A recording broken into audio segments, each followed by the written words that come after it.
Hi everybody, Heavy Metal here, out in the shed. We have the old wood stove going. We look out the window there. Yeah, we are in the throes of winter. I believe the high today is 14 degrees Fahrenheit. I did not remember to check and see what that would be in Celsius for you European folks. Well, most of the rest of the world, if we're honest.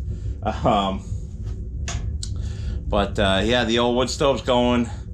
It hasn't been running long enough. Well, it's been running a minute, but the door only just got closed a few moments ago as I was bringing stuff in here.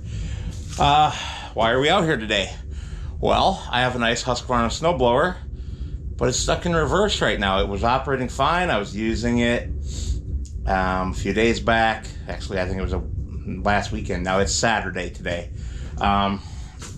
Yeah, I was using it and put it in reverse to back out of a snowbank that I was trying to move. And when I went to go forward again, she weren't having it. She stayed in reverse. So probably just ice chunks and stuff. All I got to do is get it in here and warm it up. But since I'm bringing it in here anyway, I have a can of this, which is DuPont multi-use high-performance lubricant. And in this box, I have basically the same thing, only as a dry lubricant. Basically, this right here is a ceramic version of Teflon. Now, why do I have this? Well, if you haven't already picked up what I'm putting down, you put this on your auger and the inside of your snowblower. You also spray it on your shovels. It keeps the snow from sticking. You got to put it on every few years. It's been like 4 years since I did it last, because last couple of years we haven't had snow to speak of. I had used the snowblower one time last year. We're already on about the third heavy snow where I could have used it, and I've been shoveling instead, and my back said no more. So here we are, getting ready to do the deed. And in order to do the deed of warming up the snowblower and taking care of business, all of this has to be put away proper. Oh, somebody just driving down the alley. You know, most of you will know, but I kind of just, as I was working on the other shed, I was kind of just shoving things in here again without really taking care of them properly. Well, now I have to take care of them properly. Part of that is going to be hopefully getting this guy up and running properly with the new parts that we bought for it. We'll see. Because I want to put it in that, it's not really a closet. It's actually an in-shed outhouse. You can see the old toilet paper roll hanging there. It's been hanging there since before we bought the house. Oh, some old stovepipe that I didn't even know was in there. And then, you know, there was a giant pit under that. I've got it all covered up because, you know, we don't want to deal with that. But we just want to be able to stick that air compressor in here, so it kind of dulls the noise down a bit. It's not going to help a ton. It's not like, I mean, this isn't that thick of a wall, but it'll help some. And some is better than none. So, yeah. There's the farmall battery on the trickle charger. Well, one of my trickle chargers. I'll keep alternating it between those two batteries to keep them all topped up over the winter. I have another trickle charger up there, but that one has to go for the pickup truck, which still isn't on a trickle charger, and the battery is probably not very happy. So I really need to get on that too. That might happen today or tomorrow as well. But yeah, I think that's everything we need to cover before I set you guys down and just get to work. Yeah, I can't think of anything else. Oh, I lie. There is one thing. Some of you might have noticed this, or I might have talked about it before. That is a container there full of mugs and a pot, because I don't drink coffee. I drink hot chocolate. And I have it out here with me today, along with a gallon of distilled water, which I need to make sure I take back in the house so it doesn't freeze when the fire goes out. But yeah, as it warms up in here, I'll be stripping off layers. You know, the standard thing, right? So instead of me jabbering at you any longer, I'm gonna shut this thing off and we will see you after I do a time lapse of doing some work.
I'm out of breath.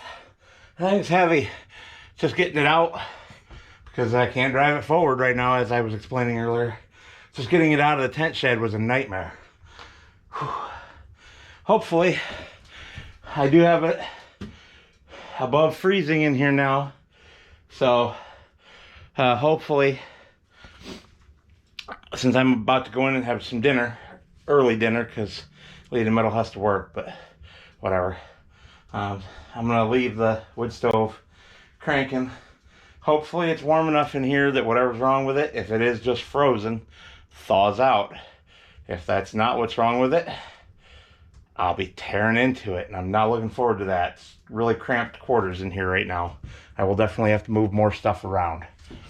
All right, for now, I'm gonna go have dinner. I'll see you guys after. And I'm back from dinner. It's only been about maybe 40 minutes. There's no progress on the snowblower because stuff hasn't thawed out on it yet and melted. It's not quite hot enough in here. I'm thinking I'm gonna have to burn through a lot of extra wood and crank that damper wide open and leave the door open and get a nice draft going to actually crank some heat out of this place. It is only about 40, what was that, about 46? Yeah, 46 degrees Fahrenheit, which is right around 8 degrees Celsius. Of course, you know, when we started it was under 20, which is about, I'm guessing we were about -10, -11 degrees, or sorry, -9, -10 degrees Celsius when I first came out. So it has warmed up quite a bit, just not enough. So it's a little smoky in here because I did just run the motor for a minute to see if by some miracle that had fixed itself. It hadn't. So I'm going to get out the old enamel drink making equipment here and have myself a nice hot chocolate. I'm probably going to go regular. I might go dark, or I might go regular with a little bit of dark mixed in. Of course, one thing I didn't do like a knucklehead is actually bring out any spoon or anything to do that with, and I don't have any in here. So I guess I'm gonna have to make do, figure it out. We'll make it happen. All right, I'm gonna put you guys on another time lapse as I keep on going.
Alright, well, it's not good news. I took off the pan, the belly pan there. There's nothing wrong down there. And as I was leaning over, which you guys will have seen, and looking down there while manipulating the gear shift, I noticed it felt funny. So, there you go. Let me see if I can juggle things around to do this. This piece right here is supposed to be attached up here where the plastic broke. I don't know how well you guys can see that, but it's up there. There's broken plastic. So this is not in its home, and that is why the gears aren't shifting. So I'm gonna have to tip this thing up on its front and lean it against the garage door there, pop our pin out, and see if I can't maybe somehow put that back in there for now, and then baby it. Maybe never change gears once I get it to change them into second again, because that's my snow blowing gear most of the time. And I'll contact Husqvarna and see what they say. I assume I'm going to need an entire upper assembly here, which is going to be a pain in the ass, but there we are. Oh, knocking my sockets over and damn near wiping myself out. Good job. So yeah, that's where we're at. Not pleased about that, but it is an 8-year-old snowblower. They don't last forever. Nothing does anymore. Like I say, I'll contact Husqvarna, see what they say. Worst case scenario, I have to fabric cobble something. Notice I said fabric cobble, not fabricate. It's a very important distinction there. So yeah, I guess I'm gonna end this video here because there's not much more to see. I'm just gonna be hanging out here in the shed and doing some odds and sods and not really doing anything that would be good for video. I got the kettle going still to make me some hot chocolate, and once I have that, we'll take it from there. Quick addendum, and you guys probably can't see a darn thing, but now that we're, oh, hold on, you got something on your lens. There you go. Now that we're in the house, quick addendum, the dogs are insane. I'm finally getting to have my hot chocolate. It didn't end up happening out there because it takes a while for that kettle to heat up water on that wood stove, unless I really crank the wood stove, but that's a waste of wood. So yeah, I didn't stay out there much longer after the previous clip. I did get on the old pocket computer though and start looking up the parts, and I can get it.